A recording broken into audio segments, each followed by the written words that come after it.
For I know the plans I have for you, declares the Lord, plans to prosper you and not to harm you, plans to give you hope and a future. Then you will call on me and come and pray to me, and I will listen to you. You will seek me and find me when you seek me with all your heart. I will be found by you, declares the Lord, and will bring you back from captivity. I will gather you from all the nations and places where I have banished you, declares the Lord, and will bring you back to the place from which I carried you into exile. Jeremiah 29:11 through 14. I'm sure you've all heard that scripture before, but I share that scripture with you as a way to share this message. First of all, my name is Erin Jones. I am one of the 5 authors of the book Thrive. I am a 30-year veteran educator. Most importantly, if you were to look at my very beginnings, I mean the day that I was born, I know the enemy hoped to destroy my future, but God had a different plan. And even when it feels like the entire world is rejecting you, God has this vision for your life that sometimes you can't see until you step into it. I was born almost 49 years ago. I'll be 49 in about 5 weeks. June 3rd, 1971. I was taken out of the body of a white woman who obviously had a relationship with a black man. She was not allowed to keep me, and so I was sent immediately from the hospital to Children's Home Society in St. Paul, Minnesota, where about 3 months after my birth, a white couple from northern Minnesota would show up at the Children's Home Society and ask, "So who are the babies no one wants? That's who we want." Now you need to understand the Adamsons are the straightest, whitest, small town Minnesota folks you could absolutely imagine. And when the director said black babies, my parents said, "That's who we're gonna adopt." And my dad told the story many years ago of walking through the nursery at Children's Home Society, seeing my crib and saying, "She's the one we want." Do you know God did that in your life too? He reached out into the masses of the world and he said, "You are the one I want." I got chosen by a family at 3 months old. 3 months later, I would be adopted formally by them. And about 5 years later, my dad would announce to our family, he was a math teacher, we're moving to the Netherlands. Somehow he knew, or God knew, that raising black babies in the 70s in the United States was not a wise idea. And we often think of racial conflicts being only in the South, but I will say, having lived in the North and my parents being from the North, it is just different conflict in the North.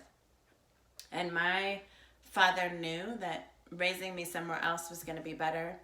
And so we would get on a plane and fly 15 hours to a country my parents had never seen, a place they had never heard of, really.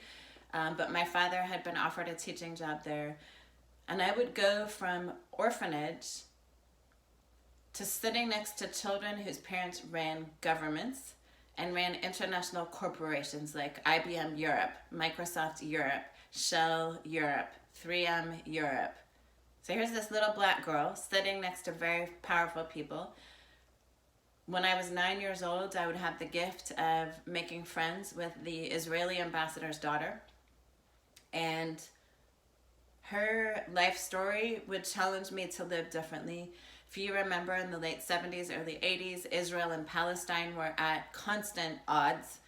They've remained in conflict ever since, but in that season, there were bombs going off pretty regularly. And I decided, as a 9-year-old, I wanted to make a difference for her family and for the Palestinian people. And so I made a decision at 9, I'm going to solve the Middle East crisis. And I began to teach myself to speak Arabic and Hebrew.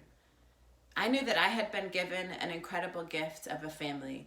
And something inside me knew I needed to now give back. That same year, we would be visited by the president of Egypt's wife. So Anwar Sadat was the president at the time, and his country was in the middle of a civil war. And his wife had a vision. If we could just convince little people, elementary school children, to commit to peace, maybe we could stop wars around the world. And by coincidence, I don't see this as coincidence, I see this as God's hand in my life, she would show up at my school to do an assembly when I was in 4th grade. And when the assembly was over, she would pick 3 children to sit with her for lunch afterwards. And I got chosen as one of those 3 children. And I would sit across the table from the president of Egypt's wife. And she would ask the 3 children at the table, so how are you going to change the world? And I raised my hand and I said, me. I'm learning to speak Arabic and Hebrew because I want to solve the Middle East crisis. And she pointed at me that day and said, you, Erin, will be a world changer. Let me tell you, my life has not been easy.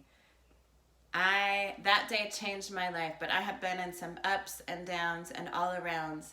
But God said to me at 3 months old, through the finger of my father, my earthly father, my adoptive father, I choose you. And then again at 9 years old, he took a president's wife. I choose you. I'm here on the other side of the camera today to say whatever your situation, whether you're homeless or you've been in a gang or you're experiencing cancer, sickness, whatever the thing is, God has a future and a destiny for you, and especially in the midst of this COVID-19 situation that we're in. God is pointing his finger to you and saying, I have chosen you for good things. And so I've come to you all the way from Washington State today to tell you, God has a plan for your future. Blessings.